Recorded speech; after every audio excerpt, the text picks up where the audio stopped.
Hello students, बेटा आज अपना टॉपिक है अनएम्प्लॉयमेंट एंड इट्स टाइप्स।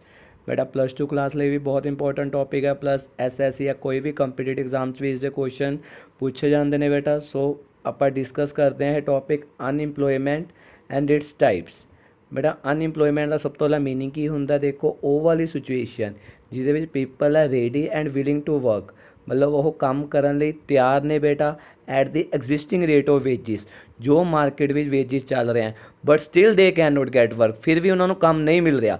ਉਸ ਨੂੰ ਅਸੀਂ ਕੀ ਬੋਲਦੇ ਹਾਂ? ਅਨਇੰਪਲੋਇਮੈਂਟ। ਕਿ people are ready and willing to work, ਉਹ ਕੰਮ ਕਰਨ ਲਈ ਤਿਆਰ ਨੇ at the existing rate of wages, but ਫਿਰ ਵੀ ਉਹਨਾਂ ਨੂੰ ਕੰਮ ਨਹੀਂ ਮਿਲ ਰਿਹਾ, that is a unemployment.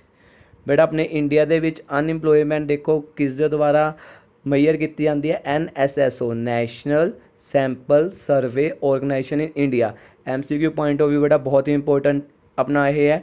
NSSO थोड़ा अनइंप्लॉयमेंट एंड इंप्लॉयमेंट मैयर करता अपने इंडिया के बेटा। NSSO ने अपना डिवाइड किया पीपल को 3 category. One is a working people, other is a not working but looking for work, या इसमें यह भी कह सकते हो विलिंग फॉर वर्क, जो वर्किंग नहीं है बट विलिंग ने काम करने ਲਈ ਤਿਆਰ ਹੈ ਜਾਂ ਕੰਮ ਨੂੰ ਲੱਭ ਰਹੇ ਨੇ बेटा, फाइंड आउट कर रहे हैं बेटा। Third people neither working no looking, ना तो वो काम कर रहे तो ना ही वो काम करने ਲਈ विलिंग ने, डैट इज़ अपने third category by the NSSO बेटा। इससे इन्हें 3 टर्म्स भी कही ने। ਜਿਹੜੇ अपने first one is a working people है, उसनों अपना वर्क फोर्स का नाम दिता गया। जो एक्चुअली वर्किंग ने उसनों से की कह सकते हैं? Work force. Not working but looking for work या विलिंग फॉर वर्क बट काम नहीं कर रहे, that is a unemployment, employed या अनएम्प्लॉयड, कि उसमें से अनएम्प्लॉयड भी कह सकते हैं बेटा, बेरोजगार। Third one is neither working और नो लुकिंग। हूँ इसमें देखो असी किमें कहांगे बेटा, अगर आप पहला 2 कैटागरी में कंबाइन कर दिए कि जो एक्चुअली वर्किंग ने, बी जो लुकिंग फॉर वर्क या विलिंग फॉर वर्क है, उसमें से की नाम कहांगे बेटा? Labour force. वर्क फोर्स की सीगा जो एक्चुअली वर्किंग है, labour force with combination of A और बी पॉइंट, जो एक्चुअली वर्किंग भी है प्लस विलिंग फॉर वर्क भी है या लुकिंग फॉर वर्क भी है, वो थोड़ा लेबर फोर्स हो गया। हुण अगे आ जाओ बेटा, नंबर ऑफ अनइंप्लॉयड का आप फार्मूले नाल इसनों आप शो कर सकते हैं किमें? देखो labour force minus work force बेटा। हुणे आप डिस्कस करके आए हैं लेबर फोर्स का वर्क मतलब मीनिंग की सीगा? जो एक्चुअली वर्किंग है प्लस विलिंग फॉर वर्क है, जिसनों असी अनइंप्लॉयड भी बोलते हैं।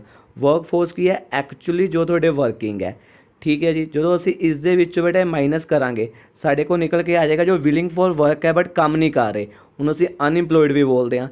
इसनों एक मैं तुहानूं न्यूमेरिकल एग्जाम्पल नाल भी समझाना बेटा। मान के चलो लेबर फोर्स 100 है, 100 किमें बनी है? जिस एक्चुअली वर्किंग है 40 प्लस जो विलिंग टू वर्क है वो है 60, ठीक है जी। वर्क फोर्स है मान के चलो थोड़ी 40% की जो एक्चुअली काम कर रहे हैं, तो बेटा 100 चो 40 गए, थोड़े नंबर ऑफ अनएम्प्लॉयड किन्ने आ गए? 60, जो विलिंग टू वर्क है या लुकिंग फॉर वर्क है बेटा। एक होर question, unemployment data in India किस द्वारा रखा जाता है? किस मिनिस्ट्री द्वारा? Ministry of labour and employment, ठीक है जी। हूँ अगे आ जाओ बेटा टाइप्स ऑफ अनइंप्लॉयमेंट। सब तो पहला आगे थोड़ी स्ट्रक्चर अनइंप्लॉयमेंट बेटा। कोई भी टैक्नोलॉजी चेंज आने करके जो अनइंप्लॉयमेंट आती है उन्होंने असीं स्ट्रक्चर अनइंप्लॉयमेंट कहते हैं। फॉर एग्जाम्पल देखो पुराने समय मैनुअल वर्क होंदा सी, हथ नाल काम होंदा सी। हुण कंप्यूटर आने नाल बहुत सारे ऐसे परसन है बेटा कि जो अनइंप्लॉयमेंट होए हैं, जिन्होंने कंप्यूटर से काम नहीं करना आंदा सी, डैट इज़ अ स्ट्रक्चर अनइंप्लॉयमेंट। फिर आंदा बेटा फ्रिक्शन अनइंप्लॉयमेंट। फ्रिक्शन अनइंप्लॉयमेंट देखो मीनिंग की है? ਜਦੋਂ ਕੋਈ ਵੀ ਪਰਸਨ ਇੱਕ job to another job shift ਹੁੰਦਾ due to marriage, due to any reason, ਜਦੋਂ ਇੱਕ ਜੋਬ ਤੋਂ ਦੂਸਰੀ ਜੋਬ ਵੱਲ ਬੇਟਾ ਸ਼ਿਫਟ ਹੁੰਦਾ ਵਿੱਚ ਵਾਲਾ ਟਾਈਮ ਗੈਪ, ਕਿ ਬੇਟਾ ਇੱਕ ਜੋਬ ਤੁਸੀਂ ਰਿਜ਼ਾਈਨ ਕਰਤੀ, ਅਗਲੀ ਜੋਬ ਜੁਆਇਨ ਕਰਨ ਲਈ ਜਿੰਨਾ ਟਾਈਮ ਲੱਗਿਆ 1 ਮੰਥ 2 ਮੰਥ 3 ਮੰਥ, ਉਸ ਨੂੰ ਅਸੀਂ ਬੋਲਦੇ ਬੇਟਾ ਫ੍ਰਿਕਸ਼ਨ ਅਨਇੰਪਲੋਇਮੈਂਟ।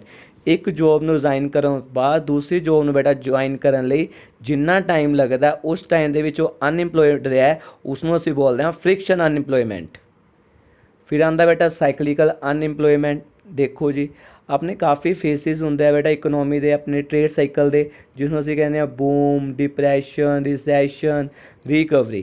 ਬੇਟਾ ਹੁਣ ਦੇਖੋ ਜਿਵੇਂ ਅੱਜ ਕੱਲ੍ਹ ਆਪਣਾ ਕੋਵਿਡ-19 ਚੱਲ ਰਿਹਾ, ਜਿਸ ਕਰਕੇ ਮਾਰਕੀਟ ਵਿੱਚ ਹਰ ਪ੍ਰੋਡਕਟ ਦੀ ਡਿਮਾਂਡ ਘੱਟ ਗਈ ਹੈ, ਕਾਫੀ ਮੋਲ ਕਲੋਜ਼ ਹੋ ਗਏ ਨੇ, ਉਸ ਕਰਕੇ ਕਾਫੀ ਪੀਪਲ ਅਨਇੰਪਲੋਇਮੈਂਟ ਹੋ ਗਈ ਹੈ। ਉਹਨੂੰ ਅਸੀਂ ਬੋਲਦੇ ਹਾਂ ਬੇਟਾ cyclical unemployment due to decrease of demand. ਬੇਟਾ ਮਾਰਕੀਟ ਵਿੱਚ ਕਿਸੇ ਪ੍ਰੋਡਕਟ ਦੀ ਡਿਮਾਂਡ ਘਟਣ ਕਰਕੇ ਜੋ ਕੰਪਨੀ ਵਾਲਿਆਂ ਆਪਣੇ ਵਰਕਰਸ ਨੂੰ ਜੋਬ ਤੋਂ ਨਿਕਾਲ ਰਹੇ ਨੇ, ਡੈਟ ਇਜ਼ ਆ ਸਾਈਕਲੀਕਲ ਅਨਇੰਪਲੋਇਮੈਂਟ। ਇਸ ਸਾਈਕਲ ਨੂੰ ਅਸੀਂ ਰਿਸੈਸ਼ਨ ਵੀ ਬੋਲਦੇ ਹਾਂ, ਡਿਪਰੈਸ਼ਨ ਵੀ ਬੋਲਦੇ ਹਾਂ, ਕਿ ਮਾਰਕੀਟ ਵਿੱਚ ਡਿਪਰੈਸ਼ਨ ਆ ਗਿਆ, ਰਿਸੈਸ਼ਨ ਆ ਗਿਆ। ਜਿਵੇਂ ਬੇਟਾ ਟਾਈਮ ਚੱਲ ਰਿਹਾ ਆਪਣਾ ਕੋਵਿਡ-19 ਦਾ, ਕਾਫੀ ਪਰਸਨ ਨੂੰ ਆਪਣੀ ਜੋਬ ਛੱਡਣੀ ਪਈ ਹੈ, ਠੀਕ ਹੈ, ਉਹਨਾਂ ਨੂੰ ਨਿਕਾਲ ਦਿੱਤਾ ਗਿਆ ਡਿਊ ਟੂ ਫਾਈਨੈਂਸ਼ੀਅਲ ਕ੍ਰਾਈਸਿਸ। ਅੱਗੇ ਆ ਜਿਹੜਾ ਡਿਸਗਾਈਜ਼ ਅਨਇੰਪਲੋਇਮੈਂਟ। ਡਿਸਗਾਈਜ਼ ਅਨਇੰਪਲੋਇਮੈਂਟ ਕੀ ਹੁੰਦੀ ਹੈ? ਦੇਖੋ ਜੀ, ਇਸ ਨੂੰ ਅਸੀਂ ਪੰਜਾਬੀ ਵਿੱਚ ਛੁਪੀ ਹੋਈ ਬੇਰੁਜ਼ਗਾਰੀ ਵੀ ਬੋਲਦੇ ਹਾਂ, ਕਿ ਐਕਚੁਅਲੀ ਇਹ ਦਿਖਦੀ ਨਹੀਂ ਹੈ ਬਟ ਇਹ ਹੁੰਦੀ ਹੈ ਡਿਸਗਾਈਜ਼ ਅਨਇੰਪਲੋਇਮੈਂਟ। ਦੇਖੋ ਇੱਕ ਐਗਜ਼ਾਮਪਲ ਨਾਲ ਸਮਝਦੇ ਹਾਂ। ਮੰਨ ਕੇ ਚਲੋ ਇੱਕ ਐਗਰੀਕਲਚਰ ਲੈਂਡ ਹੈ, ਉੱਥੇ 7% ਦੀ ਰਿਕੁਆਇਰਮੈਂਟ ਹੈ, ਬਟ ਐਕਚੁਅਲ ਉੱਥੇ 10% ਕੰਮ ਕਰ ਰਹੇ ਬੇਟਾ, ਤਾਂ ਜੋ 3 ਵਰਕਰ ਹੋ ਗਏ ਉਹ ਥੋੜ੍ਹੇ ਡਿਸਗਾਈਜ਼ ਅਨਇੰਪਲੋਇਮੈਂਟ ਹੋ ਗਏ। ਇਸ ਨੂੰ ਇਸ ਤਰ੍ਹਾਂ ਵੀ ਲਿਖ ਸਕਦੇ ਹੋ ਬੇਟਾ ਕਿ ਜਿਹੜੇ ਤੁਹਾਡੇ ਨੰਬਰ ਆਫ ਪਰਸਨ ਰਿਕੁਆਇਰ ਨੇ, ਠੀਕ ਹੈ ਜੀ, ਉਹ ਘੱਟ ਨੇ, ਕੰਮ ਜ਼ਿਆਦਾ ਕਰ ਰਹੇ ਨੇ। ਮੰਨ ਕੇ ਚਲੋ 7% ਰਿਕੁਆਇਰ ਹੈ, ਕੰਮ ਕਰ ਰਹੇ ਹੈ 10%, ਤਾਂ 3% ਹੋ ਗਏ ਬੇਟਾ ਡਿਸਗਾਈਜ਼ ਅਨਇੰਪਲੋਇਮੈਂਟ। ਕਿ ਅਗਰ 7 ਨੇ ਜੋ ਆਊਟਪੁੱਟ ਕਰਨੀ ਹੈ, 10 ਵੀ ਉਹੀ ਆਊਟਪੁੱਟ ਕਰ ਰਹੇ ਹੈ, ਕਿ 3 ਵਰਕਰ ਵੱਧ ਲਗਾਉਣ ਨਾਲ ਆਊਟਪੁੱਟ 'ਚ ਕੋਈ ਫਰਕ ਨਹੀਂ ਆ ਰਿਹਾ, ਤਾਂ ਹੋ ਗਈ ਤੁਹਾਡੀ ਡਿਸਗਾਈਜ਼ ਅਨਇੰਪਲੋਇਮੈਂਟ। ਠੀਕ ਹੈ ਜੀ। ਅੱਗੇ ਆਉਂਦੀ ਹੈ ਐਜੂਕੇਟਿਡ ਅਨਇੰਪਲੋਇਮੈਂਟ। ਐਜੂਕੇਟਿਡ ਵੀ ਦੇਖੋ ਬੇਟਾ, if one educated person not able to get a suitable job according to his qualification. ਅਗਰ ਇੱਕ ਪਰਸਨ ਨੂੰ ਆਪਣੀ ਕੁਆਲੀਫਿਕੇਸ਼ਨ ਦੇ ਅਕੋਰਡਿੰਗ ਜੋਬ ਨਹੀਂ ਮਿਲਦੀ, ਉਸ ਨੂੰ ਅਸੀਂ ਬੋਲਦੇ ਹਾਂ ਬੇਟਾ ਐਜੂਕੇਟਿਡ ਅਨਇੰਪਲੋਇਮੈਂਟ। ਫੋਰ ਐਗਜ਼ਾਮਪਲ ਦਿੱਤੀ ਪਈ ਹੈ, ਇੰਜੀਨੀਅਰਿੰਗ ਗ੍ਰੈਜੂਏਟ ਨੂੰ ਇੱਕ ਕਲਰਕ ਦੀ ਜੋਬ ਮਿਲ ਗਈ, ਇੰਜੀਨੀਅਰ ਦੀ ਪੋਸਟ ਨਹੀਂ ਮਿਲੀ, ਤਾਂ ਉਹ ਐਜੂਕੇਟਿਡ ਅਨਇੰਪਲੋਇਮੈਂਟ ਹੋ ਗਿਆ ਬੇਟਾ। ਓਪਨ ਅਨਇੰਪਲੋਇਮੈਂਟ ਹੁੰਦਾ ਬੇਟਾ ਕਿ ਉਹ ਵਾਲੀ ਕੰਡੀਸ਼ਨ ਜਿੱਥੇ ਪਰਸਨ ਨੂੰ ਕੰਮ ਨਹੀਂ ਮਿਲ ਰਿਹਾ, ਚਾਹੇ ਉਹ ਸਕਿਲਡ ਵਰਕਰ ਹੈ ਚਾਹੇ ਨੋਨ ਸਕਿਲਡ ਵਰਕਰ ਹੈ, ਉਹ ਟੋਟਲੀ ਆਪਣੀ ਫੈਮਿਲੀ ਮੈਂਬਰ 'ਤੇ ਡਿਪੈਂਡ ਹੈ, ਉਹ ਕੁਝ ਵੀ ਅਰਨ ਨਹੀਂ ਕਰ ਰਿਹਾ, that is a open unemployment. ਬੇਟਾ ਅੱਗੇ ਆਉਂਦਾ ਅੰਡਰ ਅਨਇੰਪਲੋਇਮੈਂਟ। ਇਸ ਦਾ ਦੇਖੋ ਮਤਲਬ ਕੀ ਹੈ? When people obtain work but their efficiency and capability are not utilized at their optimum level। ਠੀਕ ਹੈ ਜੀ, ਪੀਪਲ ਨੂੰ ਕੰਮ ਮਿਲ ਗਿਆ ਬਟ ਜੋ ਉਹਨਾਂ ਦੀ ਐਫੀਸ਼ੈਂਸੀ ਹੈ, ਕੈਪੇਬਿਲਿਟੀ ਹੈ, ਉਹ ਪ੍ਰੋਪਰ ਯੂਟੀਲਾਈਜ਼ ਨਹੀਂ ਹੋ ਰਹੀ, ਉਹਨੂੰ ਬੋਲਦਾ ਬੇਟਾ ਅੰਡਰ ਇੰਪਲੋਇਮੈਂਟ। ਅੱਗੇ ਆ ਜਾਓ ਜੀ ਵੋਲੰਟਰੀ ਅਨਇੰਪਲੋਇਮੈਂਟ। ਬੇਟਾ ਵੋਲੰਟਰੀ ਦਾ ਮਤਲਬ ਦੇਖੋ ਕੀ ਹੈ? ਬੇਟਾ ਜਿਸ ਵਿੱਚ ਜੌਬਸ ਅਵੇਲੇਬਲ ਹੈ ਬਟ ਇੰਡੀਵਿਜੂਅਲ ਆਪਣਾ ਫ੍ਰੀ ਰਹਿਣਾ ਚਾਹੁੰਦਾ ਹੈ, ਆਈਡੀਅਲ ਰਹਿਣਾ ਚਾਹੁੰਦੇ, ਉਹ ਕੰਮ ਨਹੀਂ ਕਰਨਾ ਚਾਹੁੰਦੇ। ਉਹਦੇ ਰੀਜ਼ਨ ਕੋਈ ਵੀ ਹੋ ਸਕਦੇ ਆ, ਲੇਜ਼ੀ ਨੇ, ਉਹਨਾਂ ਕੋਲ ਪੁਰਾਣੀ ਆਪਣੇ ਬਜ਼ੁਰਗਾਂ ਦੀ ਪ੍ਰੋਪਰਟੀ ਪਈ ਹੈ, ਇਸ ਕਰਕੇ ਉਹ ਕੰਮ ਨਹੀਂ ਕਰਨਾ ਚਾਹੁੰਦੇ।